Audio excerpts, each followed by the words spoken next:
Indian councils act 1892। 1857 के revolt के बाद ब्रिटिशर्स ने इंडियंस को एडमिनिस्ट्रेशन में थोड़ा इन्वॉल्व करना शुरू किया। 1861 एक्ट से शुरुआत हुई थी, लेकिन इंडियंस की डिमांड रिप्रेजेंटेशन बढ़ाने की थी। इसी डिमांड को एड्रेस करने के लिए आया इंडियन काउंसिल्स एक्ट 1892। की फीचर्स: एक्सपेंशन ऑफ काउंसिल्स। इस एक्ट ने सेंट्रल और प्रोविंशियल लेजिस्लेटिव काउंसिल्स में एडिशनल नॉन ऑफिशियल मेंबर्स की संख्या बढ़ाई, लेकिन ऑफिशियल मेजॉरिटी यानी ब्रिटिश ऑफिसर्स को मेंटेन किया गया। यानी इंडियंस की प्रेजेंस बढ़ी पर पावर नहीं। Expanded functions of councils.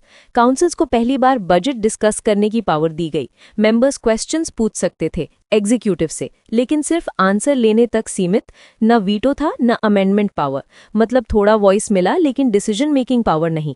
Nomination of non official members.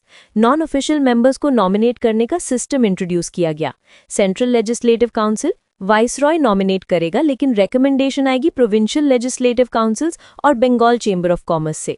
Provincial legislative councils governors nominate करेंगे, रिकमेंडेशन आएगी district boards, municipalities, universities, trade associations, जमींदार और चेंबर ऑफ कॉमर्स से।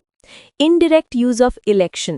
पहली बार एक्ट ने लिमिटेड और इनडायरेक्ट इलेक्शन का कॉन्सेप्ट इंट्रोड्यूस किया, लेकिन ध्यान दे एक्ट में इलेक्शन शब्द यूज नहीं हुआ। इसे डिस्क्राइब किया गया जैसे nomination based on recommendation of certain bodies, यानी इलेक्शन का शैडो था, डेमोक्रेसी नहीं। Significance.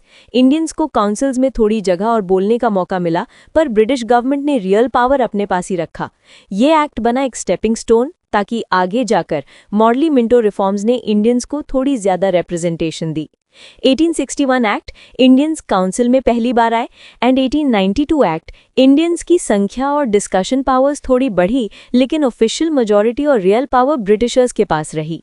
Thank you for your time. Stay connected and subscribe for more insightful and easy to understand content on history and governance.